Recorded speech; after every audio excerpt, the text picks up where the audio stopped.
Hello everyone! So bago mo panoorin ang video na to, please click the subscribe para swertehin ka at madali lang ang pag-process mo ng iyong travel requirements.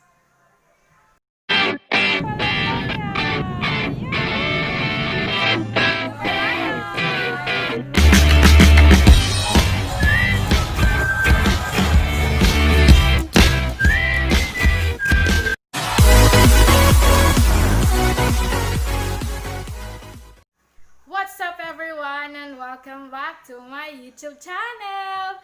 So for this video, I'm gonna share with you some important details and reminders when you fly with AirAsia, Philippine Airlines, and Cebu Pacific. So I have gathered here some information that might be helpful for you in traveling. So ito yung mga updated requirements. So here first is unahin natin yung Cebu Pacific. So updated as of January 8, 2021 for 6 p.m. So in compliance with the Philippine Local Government LGU unit requirement for contact tracing, guests flying with Cebu Pacific are required to submit contact information and destination address. So these details must be submitted within a set deadline. Please refer to the pre-flight reminder we send you via email for further details, and depending on the LGU requirement, failure to submit the needed information may result to denied boarding. So uunahan natin yung travel destination for Manila. So, for travel requirements, so this is based on Cebu Pacific. So, for travel requirements to Manila, for guests flying to Manila, please make sure to bring standard travel documents such as your itinerary receipt or booking confirmation and a valid ID. Please refer to the list below if there are additional requirements based on your origin. So, it is our basic knowledge na kapag nagta-travel po tayo ngayon in this time of pandemic is first thing na you're gonna get is a barangay certification that you are fit to travel, and then next, punta po kayo sa inyong city health for the medical certification, at doon po sila po yung magde-decide if you're gonna have a swab test or not, and then if you do not have symptom for, or if you do not show symptoms for COVID-19. So, after nyo po makakuha ng medical certification is pupunta po kayo sa mayor's office kasi magbibigay din sila ng another certificate na you are allowed to travel. And then also next, after that is pupunta kayo sa PNP for your COVID Shield na certificate na yung travel authority or travel pass. So, merong mga travel pass that is valid for 1 week, and then in there, kapag kumuha po kayo ng travel pass, dapat meron na po kayong booked na plane ticket kasi po doon po ilalagay po doon yung the day of your travel, and then doon po sa travel authority or travel pass na ibibigay ng PNP or your nearest police station is nakastate po doon if your ticket is one way or if your ticket is round trip flight. So kapag naka round trip na po yung ticket nyo is pagdating nyo po sa inyong destination is no need na po na kumuha kayo ng another requirement in there kasi ang validity po ng inyong travel pass is round trip. So round trip yung kanyang, so meaning it can be valid for 5 days to 1 week. So, some travel pass is valid for 1 week, yung iba naman is 5 days. So, nakadepende po yun sa nakastate for number of days na validity ng inyong travel pass. And also here, so, according to Cebu Pacific, for guests flying from Bacolod to Manila, please accomplish the travel requirements. So, the city of Bacolod requires all departing guests for Manila to present the following travel document requirements to be accepted for flight. So, for LSI, travel authority valid for 10 days, or yung travel pass, so valid for 10 days, and then medical clearance valid for 10 days. And then So, ibibigay ko po ang link nito sa description box para mabasa niyo po ng buo ang details na ibinigay ng Cebu Pacific. So, requirements vary in every local government unit. So, depende po sa lugar ninyo, depende po sa inyong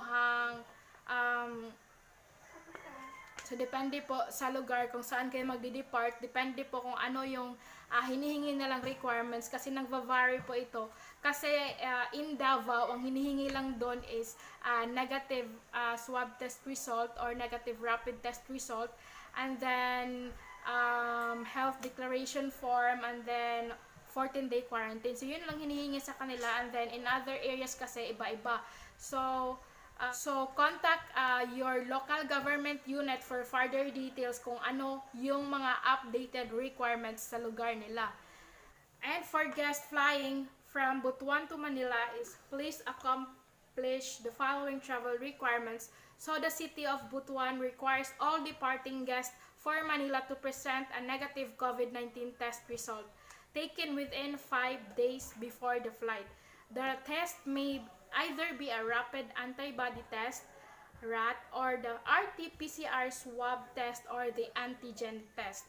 So, usually lahat ng mga, I think almost all of the passengers na nagagaling sa Manila is kailangan nilang mag-provide ng swab test result with negative swab test result that is valid 72 hours to 48 hours before the flight. And then, okay, so again, contact your local government unit for updated requirements for your travels para to minimize or to avoid delays of your travels. And for Philippine Airlines, last updated January 7. So to ensure everyone's health and safety, Philippine Airlines and its passengers shall strictly observe the following in all airport facilities and on board the aircraft. Mandatory wearing of face mask and face shield, and then mandatory use of the Trace mobile application to generate and scan their QR code when entering in and boarding form, and upon arrival in all Philippine airports starting November 28, 2020 as mandated by the Philippine Department of Transportation, and registration to passenger profile and health declaration form as early as 5 days before departure, and securing required travel and health documents of the destination. So, mandatory physical and social distancing and minimum contact at all times and in all places within the airport premises and during all procedures from check-in, boarding, in-flight, disembarking, and retrieving of check-in baggage. So, mandatory public safety announcements before closing of doors and during flight. And again, according to Philippine Airlines, certain local government units or LGUs of the Philippines require passengers to undergo a rapid antigen or the RT-PCR test for COVID-19. So with varying validity periods of the result depending on the destination. So meaning, hindi lahat ng LGU nagre-require ng swab test result. So please refer to your LGUs for the updated, once again, for the updated na mga travel requirements. So passengers are advised to check the complete list of requirements and if the COVID-19 testing laboratory is accredited or authorized. Avail of the test through pulse testing facilities or through our laboratory and testing facility partners all over the Philippines. So you can also browse through the list of the Department of Health, DOH accredited COVID-19 testing labs. So according to Philippine Airlines, before you fly, as early as 5 days prior to your departure, register and accomplish the passenger profile and health declaration form. And save the confirmation email and the QR code. This is a two-step pre-registration and registration process. So, before you fly, make sure na na-accomplish na ang profile and health declaration form with its QR code. And then next, second is secure additional required documents if any on your destination's local government unit. So click the back button at and then third, please note that some LGUs require a negative rapid test, antigen test, or RT-PCR test result before departure. So validity of these test results also vary depending on the LGU. So Philippine Airlines has set up a testing facility and has partnered with accredited laboratory and testing facilities to provide passengers exclusive and discounted testing fees and queuing priority. So in addition, movement of persons in under GCQ for leisure purposes shall not be allowed.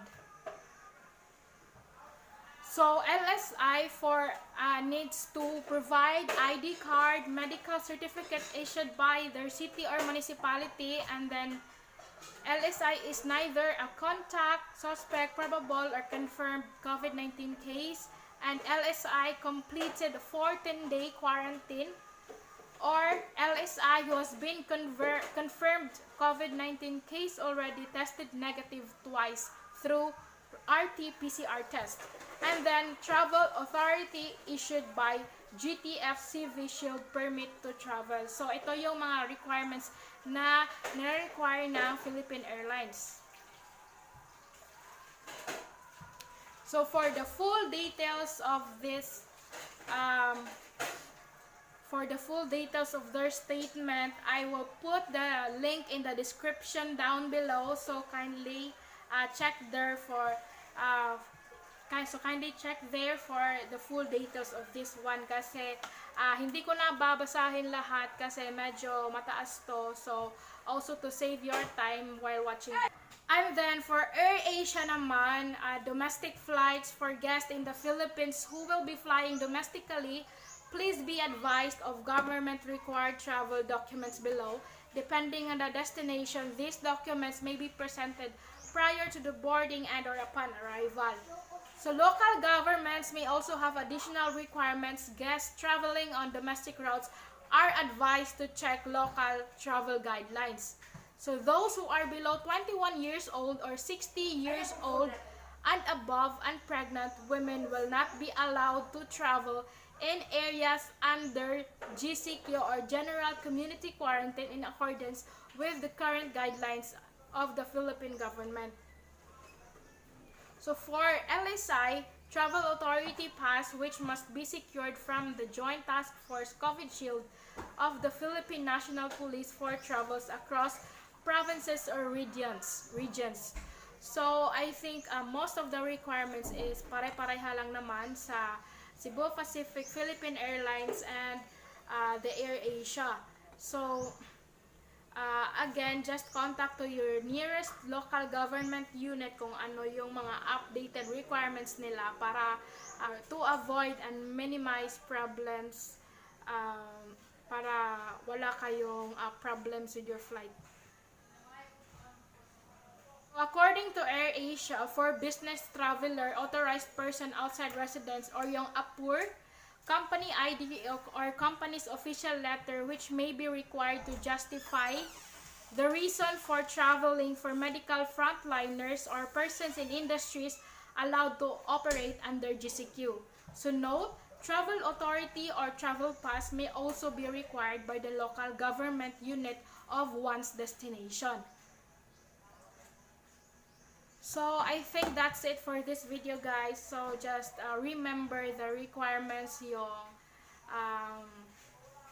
barangay certification, medical certification, certificate from the office, and then also if you are departing from Manila, you should provide a letter of coordination from your destination area, and then the travel pass or the travel authority.